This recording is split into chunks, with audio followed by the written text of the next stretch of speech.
is worthy. Amen. When you worship Alpha, you will go far. When you praise Omega, you will grow mega. When you are thankful, your tank will be full. Because so many people are landlords of the cemetery.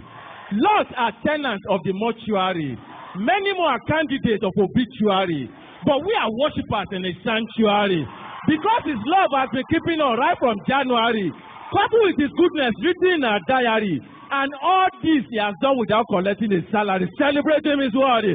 Let's celebrate him. Hallelujah. Celebrate him is worthy. Hallelujah. Amen. Mommy, it's a great privilege. Hallelujah. Please, I was expecting to see, this is the first time I'm privileged to meet you, but I was expecting to see old Mama, but you are alone. Mommy is looking sweet. Let's celebrate our Mama in the house. Thank you for this privilege. Hallelujah. The Bible says, unto us a child is born, unto us a son is given. Government shall be upon his shoulder. His name shall be called Wonderful, Counselor, the Everlasting Father, the Prince of Peace. In my little discovery, I call him Arugbo Ojo, that is greater than Obasanjo. It's Oba Iku that is far better than Atiku. Oba Tingbo Adura, even after the death of President Yaradua. He has been on the throne before the arrival of Mongo Park. He waits for no approval from David Mark. He's the Lord of all tribes, yet he has no tribal mark. Oba Tinshe Gudu Gudu Meje Jajanla Ninu Ubu. Even after the death of Baba Dedibu. Yeah, mister. Our God is Oba Tingbo Adura. Even after the death of President Yaradua. Arugbo Ojo, his tenure doesn't expire like that of Obasanjo.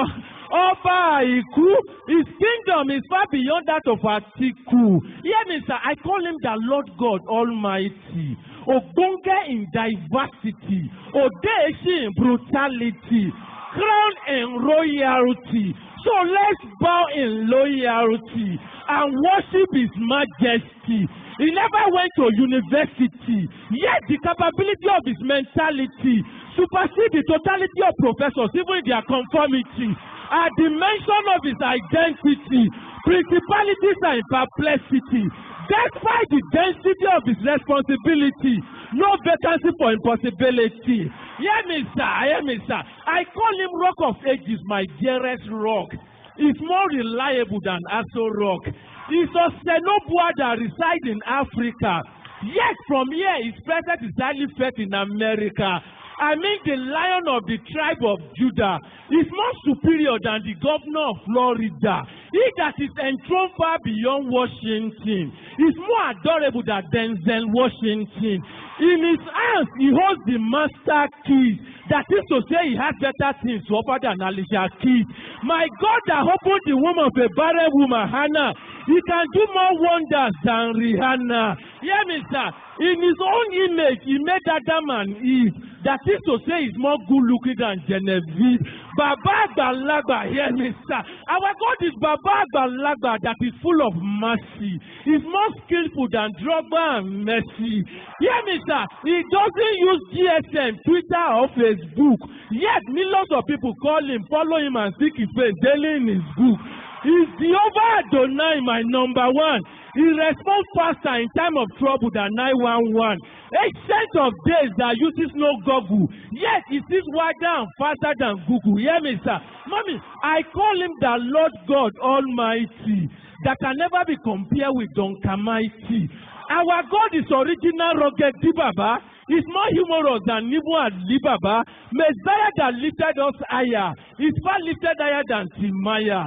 The greatest God with capital G. He's better in swagger than even Terry G. The great master over Coco Master. Jehovah Nisidon over Don Jasi. Man, I call him Jehovah God of 247. That can turn situation around before the count of 7 and still forgive your iniquities even after 70 times 7.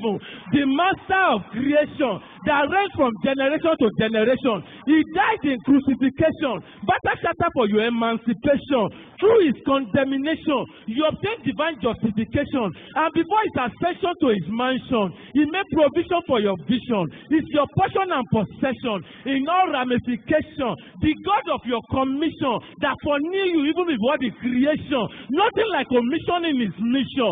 Your present help in every situation that lifted you from a place of opposition and set your feet on a higher position, the center of your attraction, the head of every discussion, beautiful beyond description, and not limited by your own imagination. That is why I want to tell you in 2014, hear me, your help may not come from abroad, but surely from above.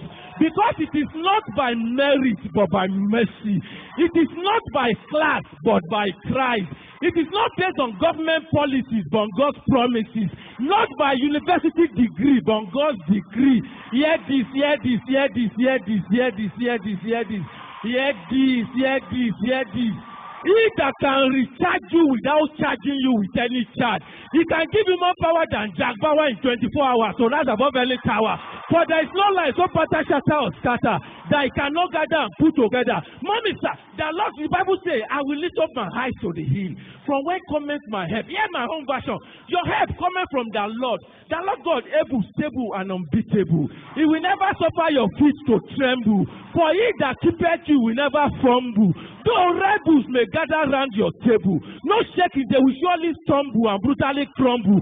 For Jehovah God is most reliable. In him you overcome every trouble. Though your today may seem humble or tumble, no shaking, your tomorrow is made palatable. For our God is ever able and available to make you stable, even when you stumble, never ever to crumble. That is why I say, aspire to acquire your desire which you admire.